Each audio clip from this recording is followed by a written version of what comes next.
The Man from Alabama. In 1963, a black minister from a small town in Alabama, in the South of the United States, led a march of more than 250,000 people to Washington, D.C. There, he made a speech that became famous. "I have a dream," he said.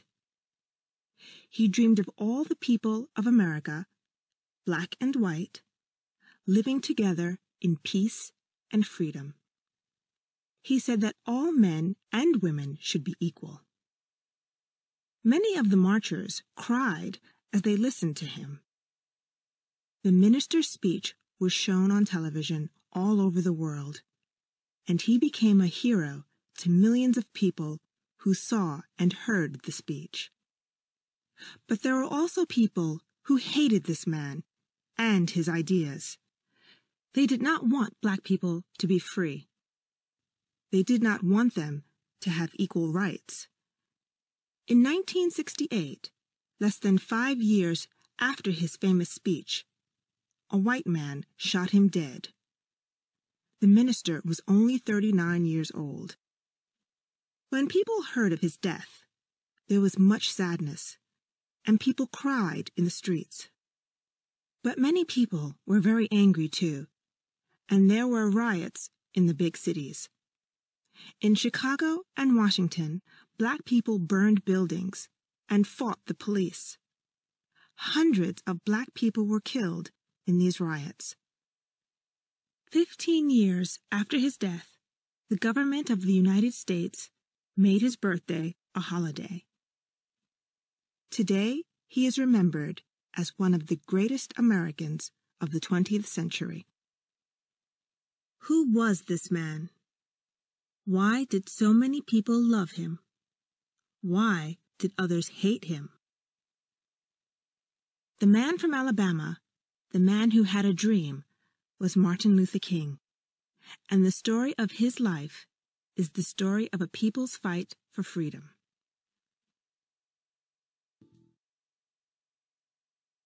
Chapter 2. Growing Up in the South. Martin Luther King was born on the 15th of January, 1929 in Atlanta, Georgia. His father, who was also called Martin Luther King, was the minister in an Atlanta church. The King family were not poor. They lived in a good neighborhood of Atlanta, and they had enough money to live comfortably. When Martin thought about his early years in Atlanta, he remembered a loving family and friendly neighbors. But the King family were black. Less than 100 years before Martin Luther King was born, his people were slaves.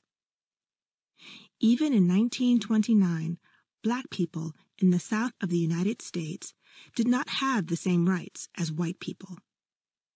Blacks and whites lived in different worlds. When blacks traveled on buses, they had to sit at the back of the bus. They could not sit beside whites. Most restaurants did not sell food to black people. There were different schools for black children and white children. It was like this all over the South. Blacks and whites lived in the same places, but they were kept away from each other. This was called segregation. "Segregation is wrong, but things will get better in time," said Martin's father. "White people will start to think differently one day. We should be patient and wait, because you can't hurry change. It will come, but not soon. We have to wait for it." Young Martin did not agree with his father. If you want to change things, you have to act, he thought. He knew himself what segregation meant. When he was very small, he played with a little white boy across the street from his house. His friend's name was Warren. When Martin started school, he looked for Warren, but he was not there. After school, he went to Warren's house and asked to play with him. The boy's mother said that Martin could not play with Warren anymore because Martin was black and his friend was white. When Martin came home that day, he was crying. He told his mother what had happened. "It doesn't matter what other people think," she told him. "You're as good as anyone else. Don't you ever forget that." Martin remembered his mother's words.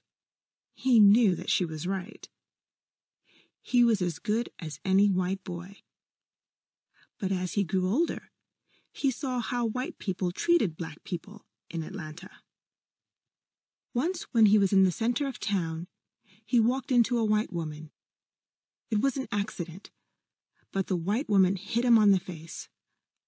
When someone asked her why she had done this, the woman replied, "That little black bastard stepped on my foot." Martin's face hurt, but the name that she called him, little black bastard, hurt him even more. When he started high school at the age of 11, Martin began to make speeches. Of course, he often spoke in church, but at school, he talked about the need for change in the South. When Martin was 14 years old, he won a prize for one of his speeches. He traveled to Washington with his teacher to get his prize, and they returned to Atlanta by bus. When a white man got on the bus, there were no empty seats, so the driver told Martin to get up and give the white man his seat. Martin refused. Why should he give his seat to this man? The bus driver became angry and called him bad names. Finally, Martin gave the white man his seat because he did not want to make trouble for his teacher. But he was angry. It was not fair that he had to stand while a white man sat in his seat. He did not want to hate white people, but sometimes it was hard not to hate them. Chapter 3. Slavery and the South. In 1929, when Martin Luther King was born in Atlanta, Georgia, most black people in America lived in the South. In fact, 9 out of every 10 African Americans lived in the South. In every way, their lives were worse than the lives of Southern whites. They were poorer, they lived in worse houses, their lives were shorter. Most blacks in the South could not vote. Some black people who were alive in 1929 had been slaves. They had belonged to their white owners, and they were treated like things, not people. White people could buy and sell slaves just like houses or land. In the past, many countries have used slaves. Hundreds of years ago, there were slaves in Rome and Athens. They worked on farms and in the houses of rich people, but they were not slaves forever. After some years, they became free men and women again. But in North and South America, slavery was different. In the 16th century, people from European countries like Britain, Spain, and Portugal began to move into North and South America. They cut down forests and cleared the land for farms. They needed men and women to work on their farms. Where could they find them? The answer was Africa. Men and women were taken from their homes in Africa and brought to North and South America to work on farms and on roads. From about 1500 to 1850, European ships took at least 10 million men and women from Africa to become slaves in the Americas. The ships were very full, and the men and women did not have enough food, water, or air. Hundreds of thousands of Africans never reached America. They died on these slave ships. When African slaves arrived in America, they were sold to white farmers. Often, people from the same family were sold to different owners and never saw each other again. Husbands lost their wives, and children were taken away from their mothers. In the South of the United States, the farms were very big. The farmers usually grew sugar or cotton, and they needed slaves to do the hard work in the fields. The white farmers gave the slaves food, clothes, and houses, but the slaves had to stay on the farm. They belonged to the farmer. When slaves ran away, they were usually caught and brought back to their owners. Then they were beaten, and sometimes even killed. Many slaves fought against the slave owners. In 1791, a black slave called Toussaint Louverture led an army of slaves against French soldiers on the island of Haiti. Toussaint died in a French prison, but in 1804, Haiti became the first free black country. In Virginia, in 1831, a slave called Nat Turner led slaves against their white owners. They did not succeed, and Turner himself was killed. But the slave owners were afraid that one day the slaves would win the fight. Some black leaders wanted to return to Africa. In 1822, a new country was born in West Africa.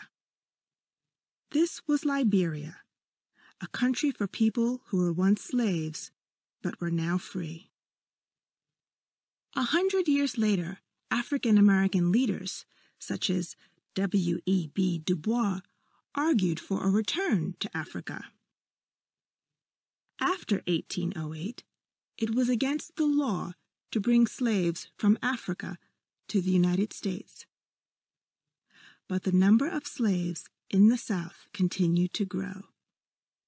By 1860, there were more than 4 million slaves in the South. They were no longer Africans, but African Americans, and they wanted to be free.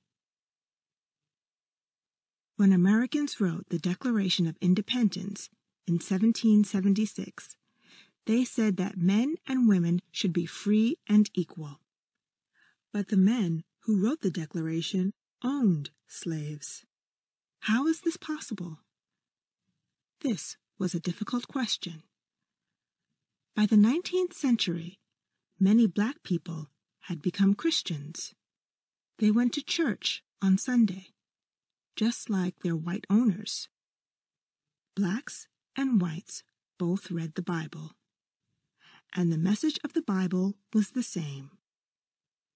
All men and women, black or white, are equal in God's eyes. More and more people in Europe and America thought that slavery was wrong. Britain ended the buying and selling of slaves in 1807. A year later, America did the same. Many northern states ended slavery, and they wanted it to stop all over the United States. But southern slave owners wanted to keep their slaves. They refused to free them, and they were ready to fight for their right to own slaves. The southern states were ready to go to war for these rights. Chapter 4. War in America and After. Abraham Lincoln was elected President of the United States in 1860. He wanted to end slavery in America, but the South wanted to keep their slaves. So 7 southern states decided to leave the United States of America. The North and South went to war in 1861. More than 180,000 black soldiers fought for the North. In 5 years of terrible fighting, more than 500,000 soldiers on both sides were killed. The North won the war, and slavery in the South ended in 1865.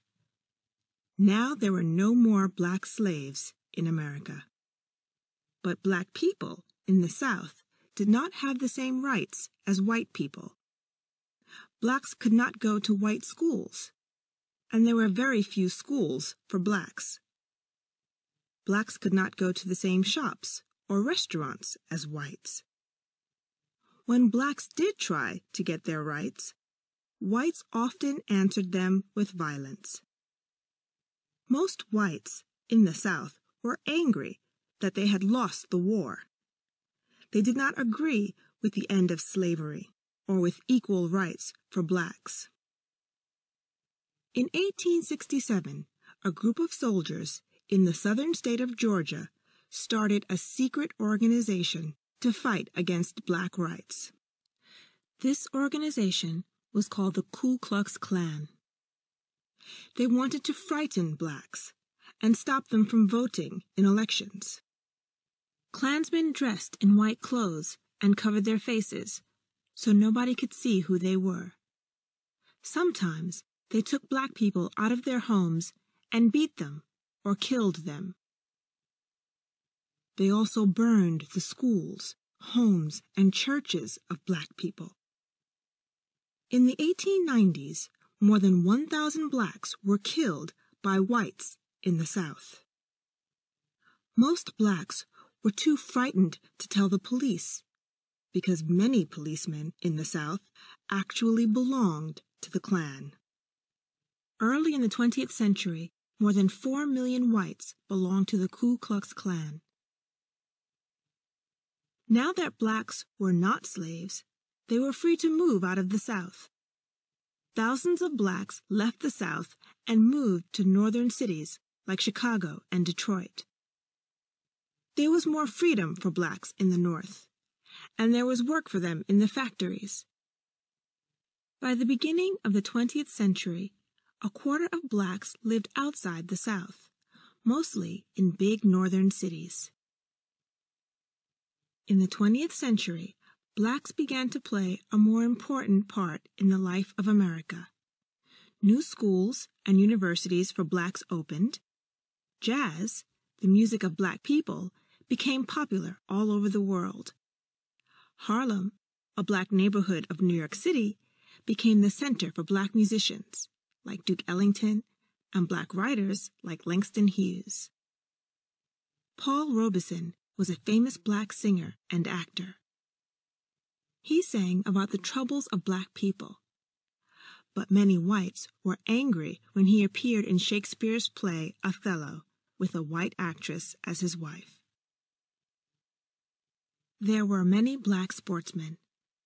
The great black runner, Jesse Owens, won gold medals for America at the 1936 Olympic Games in Berlin.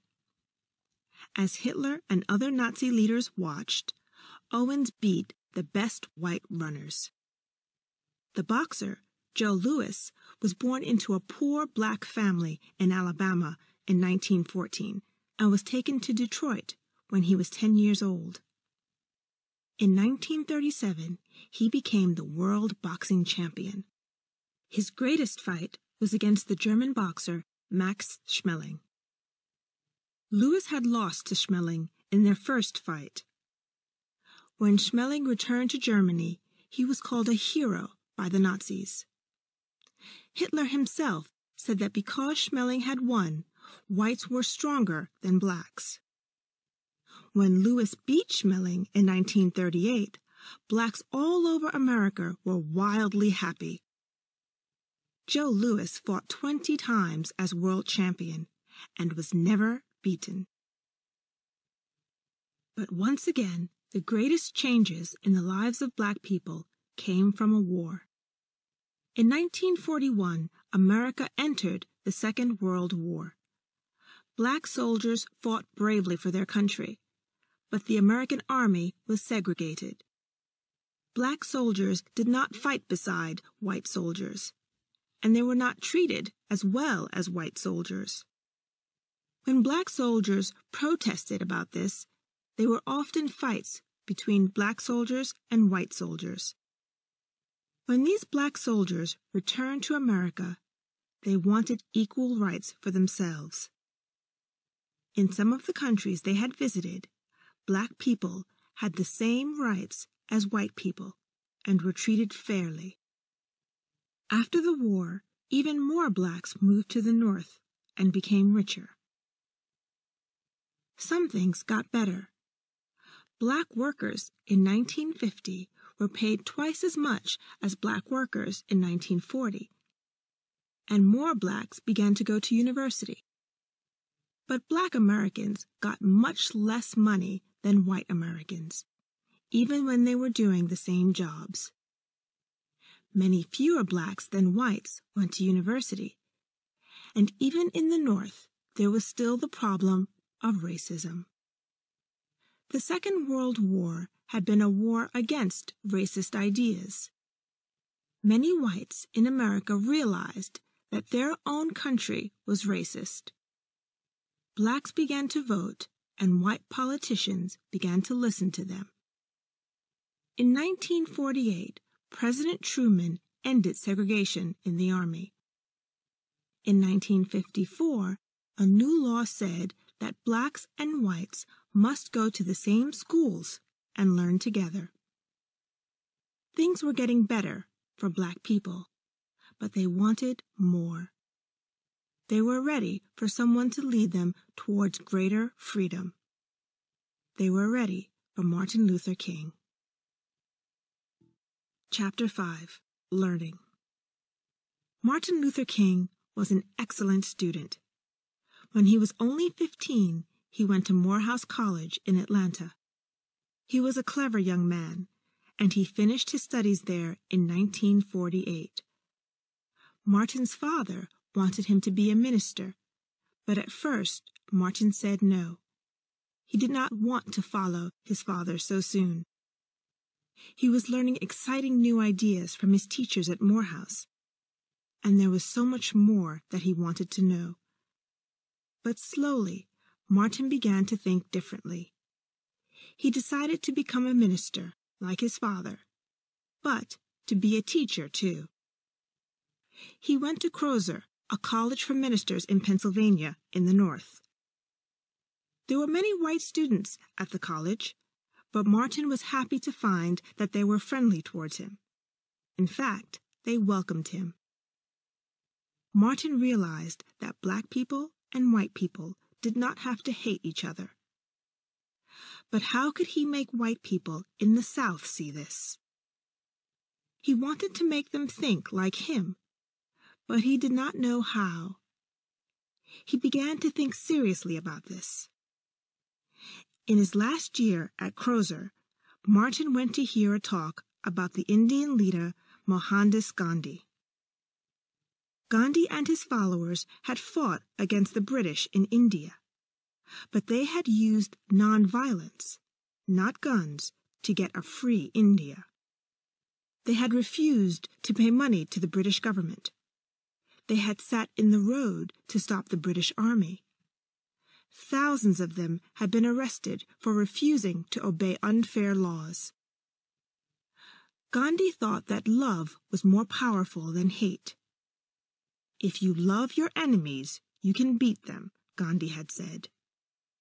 Martin was excited by Gandhi's words. Could black people in the South end segregation without violence? Martin continued his studies at Boston University. Now he was Dr. Martin Luther King. His family were very proud of him. But Martin was lonely in the North. He felt far from home, and he knew that his work was in the South. Then some friends introduced him to a young woman from the South called Coretta Scott. They fell in love and married in 1953. Soon they started a family. For the rest of Martin Luther King's life, he and Coretta worked together to fight segregation in the South. In 1954, the Kings moved back to the South. Martin became minister of the Dexter Avenue Baptist Church in Montgomery, Alabama. Once he was back in Alabama, Martin realized that things were beginning to change in the South. Black and white children were starting to go to the same schools. There were new laws against segregation. But white people in the South decided to fight against these laws. Clearly, trouble was coming in the South. And the trouble began in Martin Luther King's new home, Montgomery, Alabama. Chapter 6. The Montgomery Bus Boycott. Rosa Parks was a black woman who worked in a shop in Montgomery. Every day, she took the bus to and from her work. One day, in December 1955, Rosa Parks got on the bus to go home and sat in a seat at the front. There were 3 other black people sitting near her. More and more people got on the bus, and soon there were no more seats. White people had to stand. The driver stopped the bus and asked the black people at the front to give their seats to white people. 3 of them stood up, but Rosa Parks stayed in her seat. Rosa belonged to the NAACP, a black civil rights group, and she knew her rights. She refused to get up. "Why don't you stand up?" said the driver. "I don't think I should have to stand up," Rosa answered. "If you don't stand up, I'm going to call the police," said the driver.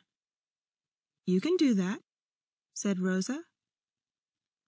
So the driver called the police, and Rosa Parks was arrested and put in prison. The arrest of Rosa Parks made many black people in Montgomery very angry. But it gave them a chance to protest against the policy of segregation on the buses. For years, the NAACP had wanted to take action against the city's bus company. Now they had a chance. But who could lead them? Martin Luther King had only been minister of the Dexter Avenue Baptist Church for a year, but he was well known for his honesty. The NAACP asked King to meet them and decide what to do. It was time to end segregation on Montgomery's buses. They met in King's church. King said that black people should boycott the buses in Montgomery. "If we refuse to ride on the buses, the company is going to lose a lot of money," he said. In the end, they will have to end segregation. King agreed to lead the boycott. When the meeting finished, King was worried. He discussed his worries with Coretta, his wife. Will the bus boycott succeed? He wondered. Will black people obey the boycott? Most black people don't have cars, so how are they going to get to work? If people can't get to work, perhaps they will lose their jobs. Maybe the boycott will hurt black people more than it will hurt white people. How will that help black people? There were a lot of questions, and King and his wife talked for hours. Neither of them slept well that night. Next morning, King and Coretta got up and looked out the window. There was a bus stop in front of their house. They waited for a bus to come. At last, the first bus came, and it was empty. Then the second bus came, and it was empty too. It was the same all over Montgomery. Black people walked to work. Some of them walked 20 miles or stayed at home. Black taxi drivers drove people to work in their taxis for the same money that they paid on the bus. The boycott was working. The bus boycott lasted for more than a year. Many black people were arrested and put in prison, and King was one of them. Some white people were angry with King, and they thought he was dangerous. One night, someone left a bomb outside the King family home. It exploded, but luckily no one was hurt. The bus company was losing money, but it refused to change its policy. Shops in Montgomery were losing money too, because black people were not coming into town to shop. The owners of the shops wanted the boycott to end, but the bus company did not want the NAACP to win. The boycott leaders went to an Alabama judge. They said that segregation on buses was wrong. The Alabama judge did not agree with them, so they went to Washington to see the most important judges in the country.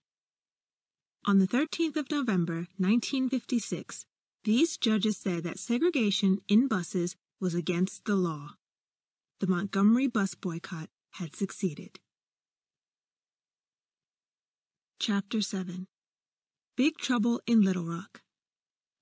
The Montgomery bus boycott made Martin Luther King famous. People all over America began to talk about the young black minister who had organized it. But King knew that Montgomery was only the beginning. Black people had won their fight in Montgomery, but it was not the only fight that they had to win in the South. To win their civil rights, black people needed to organize themselves. In 1957, hundreds of Southern black church leaders met together to talk about what to do next. At the meeting, King said that black people had to work together to win their civil rights. The church leaders organized themselves into the Southern Christian Leadership Conference, SCLC. Martin Luther King became the president of the SCLC. He told them that they had to join together to fight for the rights of black people in the South. King wrote a book, Stride Toward Freedom, to explain his ideas. In his book, he talked about the teachings of Gandhi. King believed that nonviolence was the only way to win the fight for black rights. In Montgomery, the boycott had been nonviolent. The police had beaten the protesters, and they had tried to break the boycott by violence, but the protesters had not fought back. They had no sticks or guns, and they had not fought violence with violence. They had just refused to let people treat them unfairly, and they had won because they were right, not because they were violent.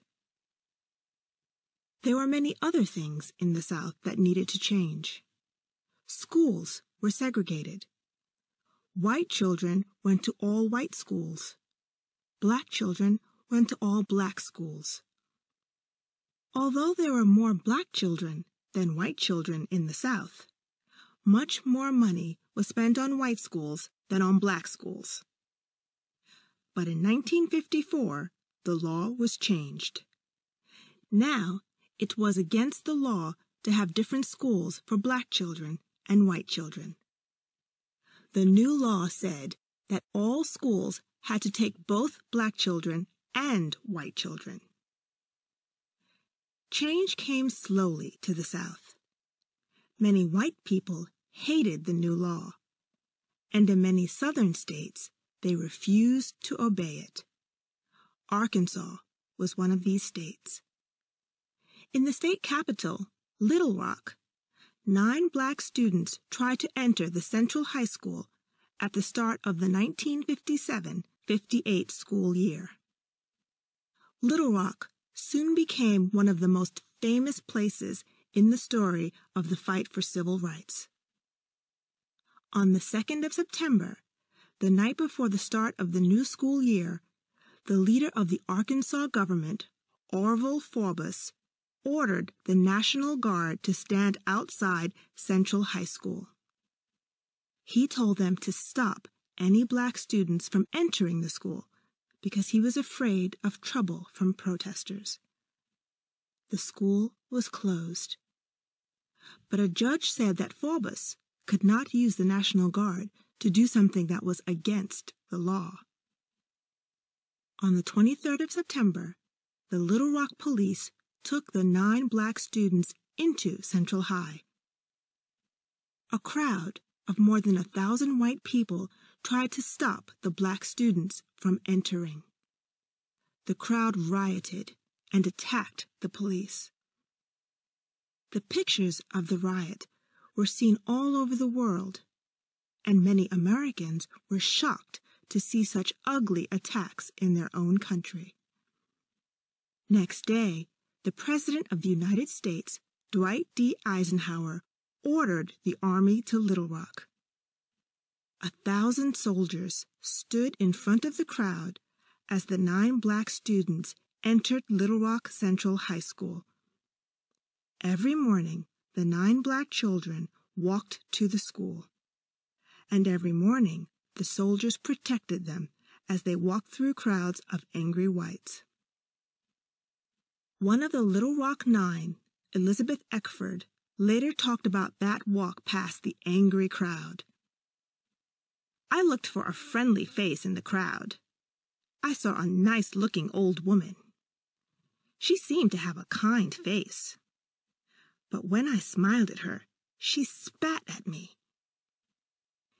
Inside the school, things were different.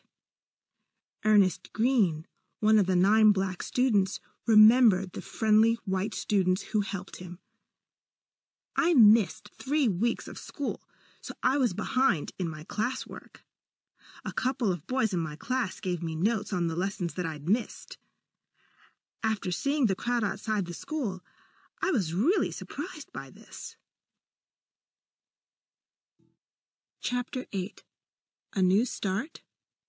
For black people in America, 1960 was an important year. King was busier than ever. He decided to move back to his father's church in Atlanta. He spent half of his time working in his church and the other half working for the SCLC. King's policy of nonviolent protest was becoming more popular.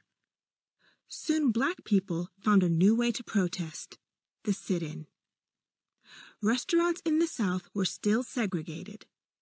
One day, in February 1960, 4 black students in Greensboro, North Carolina, walked into a shop called Woolworth's. There were hundreds of Woolworth shops across the country, and many had restaurants inside the shop. The students sat down at a table and politely asked for lunch. The waitress refused to take their order and told the students to go, but they refused to leave the restaurant. Instead, they began a sit-in. They sat at their tables and waited until the restaurant closed. Next day, some more students joined them. Then, some white students joined the sit-in too. The Greensboro students were arrested, but the sit-ins did not stop. Soon, there were sit-ins at restaurants all over the South. More white students from the North traveled to the South to join the sit-ins. In July 1960, Woolworth's finally agreed to let both blacks and whites use their restaurants. Other big companies did the same. So once again, nonviolent protest had been successful in the battle for civil rights. Martin Luther King joined the sit-ins. When students held a sit-in at an Atlanta restaurant in October 1960, King stayed with them. He was arrested and put in prison. King was not sorry to go to prison. Like Gandhi, he believed that you should not obey a bad law. If the law is unfair, he argued, then it is right to break it. It is better not to obey a bad law than to obey it. If this means that you go to prison, then you have to accept that. King was not afraid of prison, but King's family and friends were afraid for him. They knew that King's life was in danger in prison. He had many enemies, and there were people who wanted to kill him. In the South in 1960, it was not difficult to kill a black prisoner. Coretta King went to John F. Kennedy for help.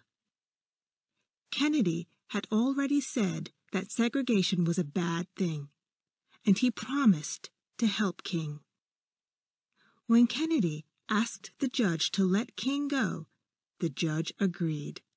But Martin Luther King later went to prison many more times when he refused to obey unfair laws. 1 month later, in November 1960, John F. Kennedy became President of the United States. Across the country, people were full of hope. The young president promised a new start. Surely this must mean the end of bad laws and freedom at last for black people in the South. But most white people in the South still did not want change. They were ready to fight to keep their way of life. There was a road to freedom, but it was not short, and it was not easy. Chapter 9. From Birmingham to Washington. 1963 began badly for the SCLC and Martin Luther King. He had had success in Montgomery and Greensboro, but now, for the first time, he failed. The SCLC tried to end segregation in Albany, Georgia. They fought against the town government and the police for almost a year. But at the end of the year, Albany's schools, libraries, and parks were still segregated. King had lost in Albany. Now he needed to win somewhere. He started to think about Birmingham, Alabama. Birmingham was one of the worst cities in the country for black people. It was sometimes called Bombingham because there had been so many bomb attacks on houses and churches in black neighborhoods. There had been 18 of these attacks in the last 6 years, but no one was ever arrested for them. The chief of the Birmingham police was a man called Bull Connor. When the SCLC organized protests in Birmingham, Connor's policemen beat the protesters and attacked them with dogs. Hundreds of protesters were hurt, and hundreds were arrested. King was one of the protesters who went to prison. When he was in prison, King read that some white church leaders had called for an end to the protests. They said it was not the right time for protests. King was angry when he read this. He wrote a letter to the white churchmen. In it, he said, "You say it's not the right time to protest. You say wait. For years I've heard the word wait. For too many years, black people have waited. Too often. Wait means never." There was a problem with the protest. When men and women were arrested and put in prison, they often lost their jobs. It was difficult for black families when their fathers and mothers were in prison. "Why not ask young people to join the protest?" King said. Plenty of school children wanted to join the protesters in Birmingham because they wanted to help. Freedom was as important to them as it was to their parents. Some black leaders were worried about this plan. "These young children will get hurt when the police attack," they said. But King's reply was, "Segregation will hurt them even more." On the 2nd of May, 1963, 50 children aged from 6 to 18 marched to the center of Birmingham. They were arrested and put into prison. Then another 50 did the same. they were also arrested and put in prison. Then another 50, then another. By the end of the day, 1,000 children were in prison. Birmingham's prisons were full. At first, the police were too surprised to do anything, but next day they came with police dogs and powerful water hoses. Men, women, and children were knocked down by the power of the water and attacked by the dogs. When the protests were shown on television, the violence of the Birmingham police shocked many Americans. Black people were attacked by police just because they wanted the same rights as white people. People all over the country knew that this was not right. They knew that things had to change. And people in other countries were shocked too. How was this possible in a country like the United States of America, the land of the free? People began to ask questions about freedom in America. Was it only for white Americans? What about black Americans? Birmingham agreed to stop segregation in its schools and on its buses. King had won the battle. Later in the year, he had his finest moment. In the summer of 1963, President Kennedy tried to get a new civil rights law.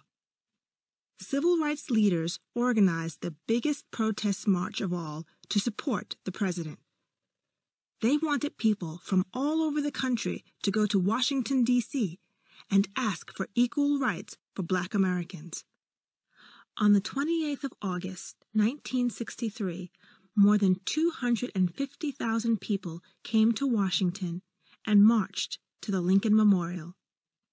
There were speeches and songs. Finally, Martin Luther King stood up and made the greatest speech of his life. "I have a dream," he said. In the America of his dream, blacks and whites were equal and lived together in peace. The speech was shown on television all over the world. People cried when they heard King's words. Surely things must change now, they thought. The country was full of hope for the future. But later in that year, 1963, America was once again shocked by terrible violence. Chapter 10. This Country is Sick.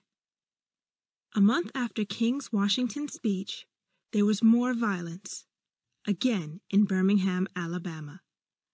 A bomb was thrown into a black church, and 4 young black girls were killed. King's message did not change, but the bomb made it harder to persuade people that nonviolence was the answer. On the 22nd of November, 1963, President John F. Kennedy was shot dead in Dallas, Texas. King had known Kennedy well and worked with him. They had argued about the best way to win equal rights for blacks, but they had agreed that equal rights for all must come soon. Like most Americans, King was shocked by Kennedy's death. "This country is sick," he said. Sometimes he thought about his own death. Perhaps somebody hated King enough to kill him too. He wondered about the new president. Lyndon B. Johnson came from the South. What was his policy on segregation? Did he want to end it, like Kennedy, or to continue with it? Nobody knew the answer yet. After his Washington speech, King became famous all over the world. When people thought of the fight for civil rights in America, they thought of Martin Luther King. In 1964, he won the Nobel Peace Prize for his civil rights work. He was only 35 years old, the youngest person, and only the second American ever to win this important prize. At the end of 1964, Time magazine named him Man of the Year. King's work continued. In the South, very few black leaders were elected to government. Before people could vote, they had to register. Very few blacks did this because it was very difficult. In Mississippi, for example, only 7% of blacks were registered to vote. King realized that he had to get blacks to register and then vote. That was the best way to change the segregation laws in the South. Registering black voters was difficult in many states, but Alabama was one of the worst. More than 300,000 blacks in this state wanted to vote, but were not registered. King was asked to help black voters to register in Selma, Alabama. Selma was a small town of 30,000 people. Half of the people in Selma were black, but only 1% of them were registered to vote. If blacks wanted to register to vote, they had to pass a reading test. Almost all failed the test, although they could often read better than the whites who gave them the test. To register, blacks had to go to an office that was only open twice a month. The white people who worked in the office arrived late and left early. When blacks tried to register, they were often told to go away. King and the SCLC planned a protest march from Selma to Montgomery, 50 miles away. Montgomery was the state capital, and it was in this city that the arrest of Rosa Parks has started the battle for civil rights. The march started on the 7th of March. Police met the marchers on the road to Montgomery and told them to go back. When the marchers refused, the police attacked them. They beat the protesters, and one man was killed. Once again, people all over the world were shocked by police violence against peaceful protesters. President Lyndon B. Johnson ordered the Selma police to protect the marchers. On the 21st of March, the march from Selma to Montgomery started again. It took 5 days, but this time there was no violence. When the march entered Montgomery, there were 25,000 marchers, black and white. The leader of the Alabama government, George Wallace, refused to meet the marchers or listen to their protests. But the message of the marchers reached the government in Washington. Later that year, Martin Luther King was there when President Johnson signed the Civil Rights Law of 1964. This law protected the rights of all Americans to vote, and it was one of the most important laws of Martin Luther King's life.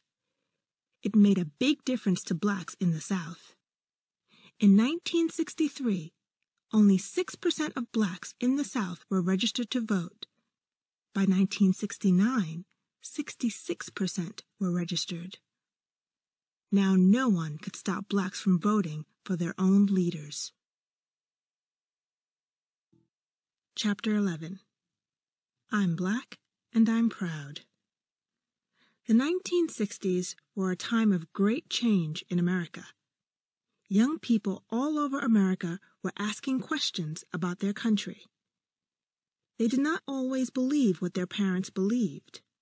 They wanted change. At the March on Washington, a young singer called Bob Dylan put the thoughts of young Americans into his song, "The Times They Are A-Changin'." "Things are changing fast," the song said. "The old must listen to the young, and they cannot stop change." Young blacks did not want to wait patiently for change. Although they knew that Martin Luther King had worked hard for equal rights, they thought that change was happening too slowly. They wanted power for black people, and they did not want to ask politely for it. Perhaps violence was necessary for change, they thought. In 1966, Bobby Seale and Huey Newton started the Black Panther Party. The Panthers did not agree with Martin Luther King about the use of nonviolence. They said that blacks should buy guns to protect themselves from attacks by whites. Huey Newton said that the Civil Rights Law of 1964 was too little, too late. After a fight between the Panthers and the police, Newton was arrested and put into prison because he killed a white police officer. Crowds of Panther supporters marched through the streets shouting, "Free Huey!" Other Panthers died in battles with the police. Most white Americans were afraid of the Black Panthers. They thought that they were violent criminals. But the Panthers also did some good work. They opened schools in poor black neighborhoods and gave food and clothes to blacks. After a few years, the Black Panther Party broke into smaller groups, but its message reached many young African Americans and made them proud to be black. They started to learn about Africa, eat African food, and wear African clothes. Another person who wanted a different America for blacks was Malcolm X. In the past, many blacks had the name of their slave owner as their last name, so Malcolm changed his last name from Little to X. For him, it was a way of saying goodbye to slavery. Like the Black Panthers, Malcolm X did not agree with Martin Luther King about the use of violence. Blacks should not ask for help from whites, he thought. Blacks should help themselves. Violence was necessary when you were fighting for your rights. Malcolm said that blacks should fight violence with violence. It was the only language that white racists understood. "If a man speaks the language of violence," said Malcolm, "you can't speak to him in the language of peace. He'll break you in two. If a man speaks French, you can't speak to him in German. You have to find out what this man speaks. Once you know his language, learn how to speak his language. Then we can talk." Many young blacks agreed with Malcolm X more than with Martin Luther King. They were angry that they still did not have the same rights as whites. Poor blacks living in the big cities of the North wanted to vote, but they wanted other things too. They wanted better houses and more jobs. In many of the poorer neighborhoods of America's big cities, young blacks rioted. Many people died in these riots. In the 60s, many important black writers and musicians became famous in America. Writers like James Baldwin and Toni Morrison showed Americans what the lives of black people were like. In his book, The Fire Next Time, Baldwin warned of terrible violence in the future. To stop this, whites must change their ways, he said. The black musician, Stevie Wonder, sang about the difficulties of young blacks. One of his songs told the story of a young boy who was born in the South but moved to Chicago to find work. He finds that in the North he is free, but free only to be poor. Why was anyone surprised that young blacks were angry? Perhaps the most famous black man in the 1960s was the boxer Muhammad Ali. Born Cassius Marcellus Clay in 1942 in Louisville, Kentucky, young Clay won an Olympic gold medal in 1960. He fought the world champion Sonny Liston in 1964, and to the surprise of most people, Clay won. After the fight, he surprised the world when he said that he had become a Muslim and had changed his name to Muhammad Ali. "Don't call me Cassius Clay," he said. "That's a slave name. Ali was loud and proud and clever. "I am the greatest," he said. And he was. No one could beat him. He began to speak out against racism. In 1967, he refused to join the U.S. Army and fight in Vietnam. Because of this, he was put in prison, and he was told that he was not the world champion anymore. When he got out of prison, he beat George Foreman to become world champion again. Ali said, "When I refused to fight in Vietnam, I wasn't a hero. I just wanted to be free. I wanted America to be America." Chapter 12. Black and White, Unite and Fight. The late 1960s were a time of change for Martin Luther King, too. Although he was always against violence, he began to see that there were many different kinds of violence. King was from the South, and he wanted freedom and equal rights for the blacks of the South. But life for blacks in northern cities was not easy either.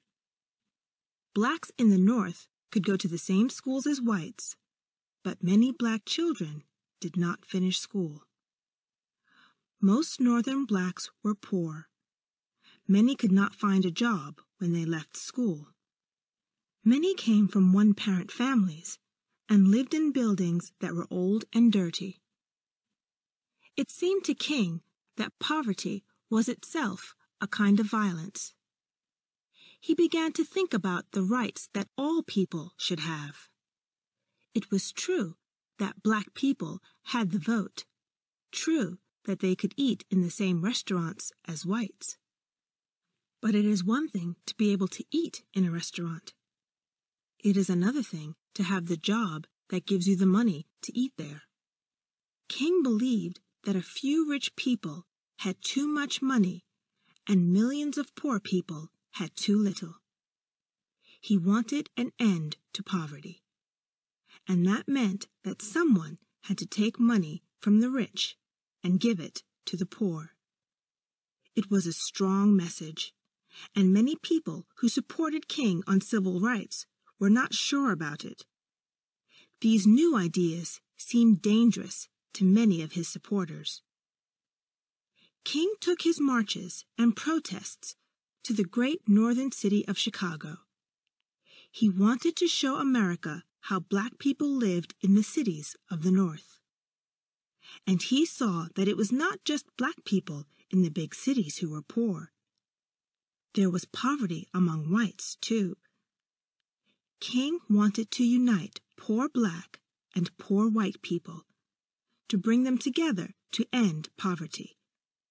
"Black and white, unite and fight," he said.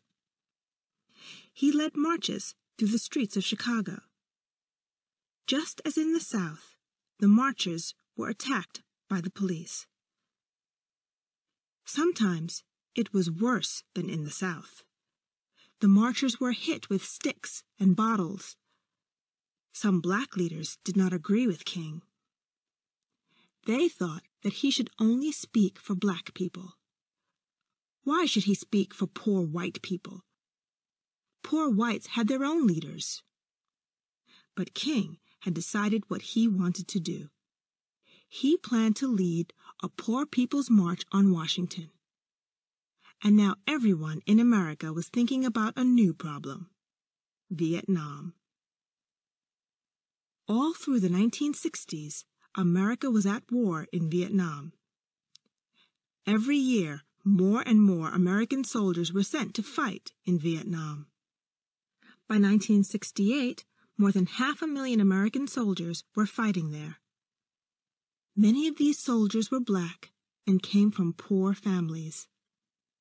In the end, more than 58,000 American soldiers died in Vietnam. Vietnam was a terrible war. More than 2 million soldiers from North and South Vietnam were killed. More than 2 million Vietnamese, who were not soldiers, were killed or hurt. Thousands of villages were destroyed, and rice fields were burned. Many Americans were against the war. They thought it was wrong for America to go to war with a small country like Vietnam. King agreed with them. He was worried about what his country was doing. He decided to speak out against the war. Some of his friends told him not to do this. They said the war was not his business. He should only talk about the problems of black people. But on the 4th of April, 1967, King made an important speech about Vietnam. He said he could not be silent about the war anymore. People had said that he should not speak about peace. He should only speak about civil rights. "These people," King said, "do not know me. They do not know the world in which they live." Then he attacked the U.S. government. He said the war on Vietnam was wrong. The burning and the bombing had to stop. The killing of Vietnamese men, women, and children had to stop.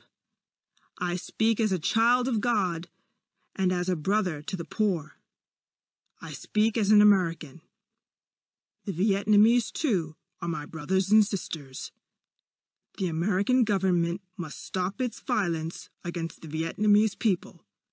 War is not the answer." Martin Luther King was attacked for this speech. What did he know about Vietnam? Some newspapers said he was supporting the Vietnamese government when American soldiers were fighting and dying. But protests against the war grew. All over America, protesters fought with the police. University students who refused to join the army and fight in Vietnam rioted. At Kent State University, Ohio, 4 white students were shot dead by the National Guard. "Now we know what it feels like to be black," said one white student. Chapter 13. Death in Memphis. Many people who wanted to change America began to ask questions about Martin Luther King's policy of nonviolence. Was it possible to change things in America peacefully? The Black Panthers and the followers of Malcolm X did not think so. They thought that the only answer to white violence was black violence. One young black leader, H. Rap Brown, said that violence was as American as apple pie. More and more young blacks agreed with him. There were riots in the black neighborhoods of cities like Detroit, Chicago, and Los Angeles. Young blacks joined gangs to protect their neighborhoods from the police and from gangs in other parts of the city. Gangs fought against each other. Guns were used, and many young black men were killed. These killings made King very sad. He hated to see young black men killing each other. He understood why young blacks were angry, but he still thought that violence was not the answer. He tried to persuade young blacks to stop fighting each other and instead start fighting the government that kept them in poverty. But few young people wanted to listen to him. They thought that Martin Luther King did not understand them. To them, he was yesterday's man. He belonged to the past. In 1968, King was tired. Speeches, marches, and protests had been his life for more than 12 years. He had won many battles. Black people were freer than they had been when he began his fight for civil rights. But he knew that there were many more battles to fight. Blacks were still poorer and less successful at school than whites. There were few blacks in important jobs. Young black people did not remember the battles King had won. They wanted more change, and they wanted it now. In March 1968, a group of workers in the city of Memphis, Tennessee, decided to stop work because they were badly paid. Most of these men were black, and they worked hard to keep the city clean. They asked Martin Luther King to help them with their protest. King agreed to march with them. The marchers wanted to protest peacefully, and they sang and held hands. But gangs of young blacks did not want to protest peacefully. They attacked the march, broke shop windows, and fought with the police. A young man was killed in the fighting. After the march, King talked to the gangs. He explained what he was trying to do. He said that violence was not the answer. They needed to hold a peaceful protest. That was the only way that the workers could win. Some of the young men from the gangs argued with King. They said that times had changed and that peaceful protests did not work anymore. Finally, King persuaded them to join him. The gangs agreed to join the workers on their next march. They promised not to use violence. The date for the next march was the 5th of April. On the 3rd of April, King came back to Memphis and made a speech. It was full of hope. "I have been to the mountaintop," he said. "I have seen the promised land. I may not get there with you, but we as a people will get to the promised land." On the next day, the 4th of April, King told his friends that he needed some air. He went out of his hotel room just after 6 o'clock in the evening. Suddenly, there was the sound of a gun. His friends ran outside and found King lying on the ground. Someone had shot him. Jesse Jackson, one of King's young supporters, held him in his arms. An hour later, Martin Luther King died in a Memphis hospital. He was 39 years old. Chapter 14. Still Dreaming. Martin Luther King's death shocked America. Black Americans could not believe that they had lost their leader. At first, they were shocked, but soon they were angry. "Go home and get your guns," the Black Power leader, Stokely Carmichael, told a crowd in Washington, D.C. There were riots in all the big cities in the USA. The rioters fought the police. 46 blacks were killed in the riots that followed Dr. King's death. James Earl Ray, a white American, was arrested and went to prison for King's murder. But many people did not believe that Ray had acted alone. They thought that white politicians had paid him to kill King. Even Coretta King did not believe that Ray had killed her husband. Martin Luther King's body lay in his father's church in Atlanta. Thousands of people came to say goodbye to the man who led the fight for civil rights. Later, King's body was taken to lie beside his grandparents. There, written on a stone, are the last words of his most famous speech. "Free at last, free at last. Thank God Almighty, I'm free at last." After his death, many people wanted to remember Martin Luther King in some way. In 1980, Stevie Wonder wrote a song called Happy Birthday. The song said that King's birthday should be a holiday for all of the United States. In 1983, a new law named the third Monday in January Martin Luther King Day, a new American holiday. On the 20th of January, 1986, the first Martin Luther King Day, Stevie Wonder sang at a concert to give thanks for King's life.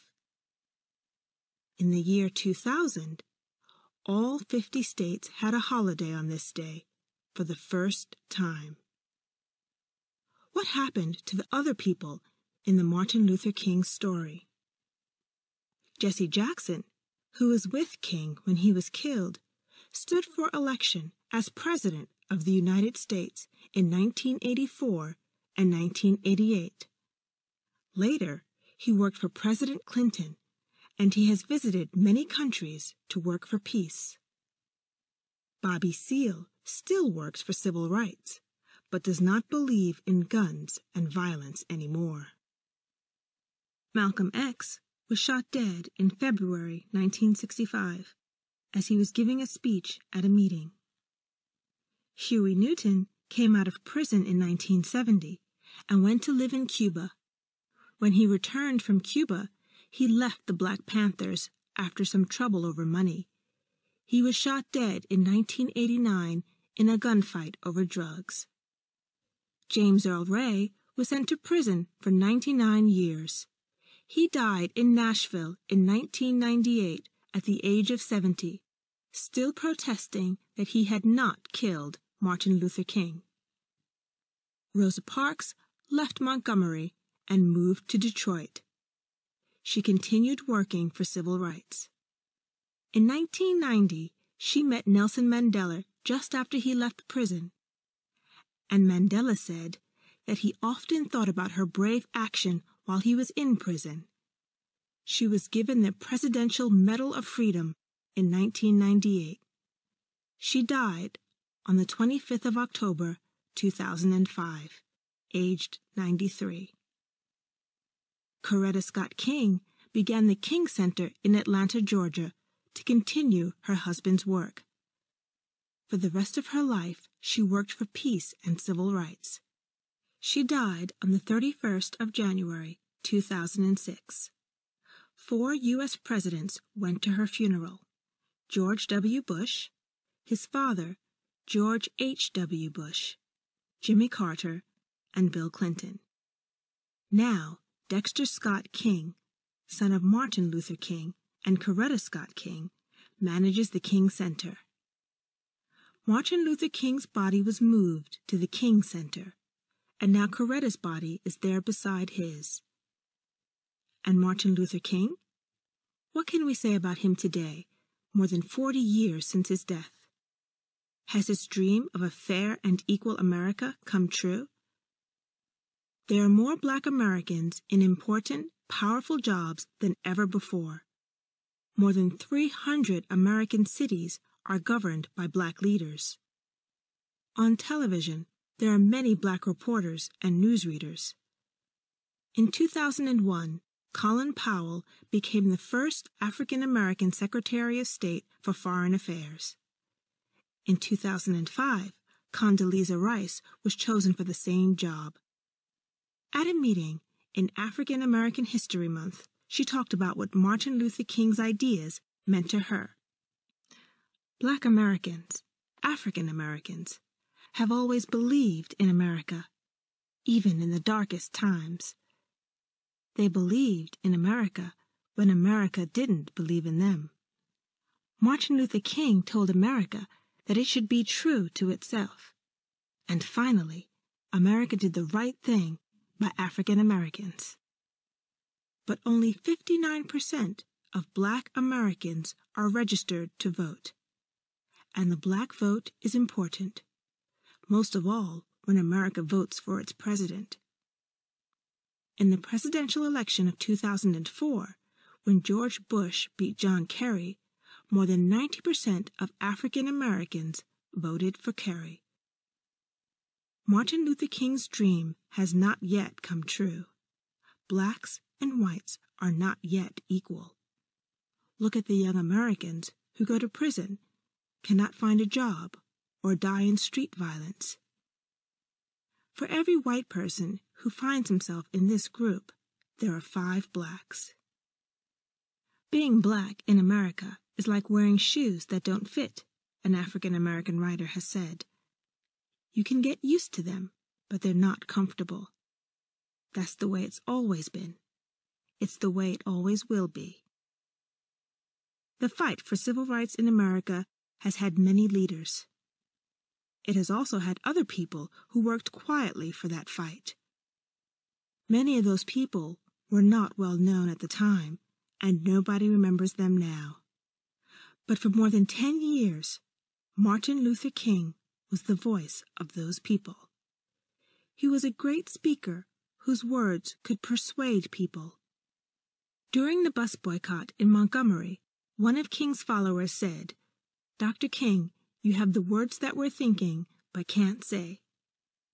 And that is why we still remember Martin Luther King today.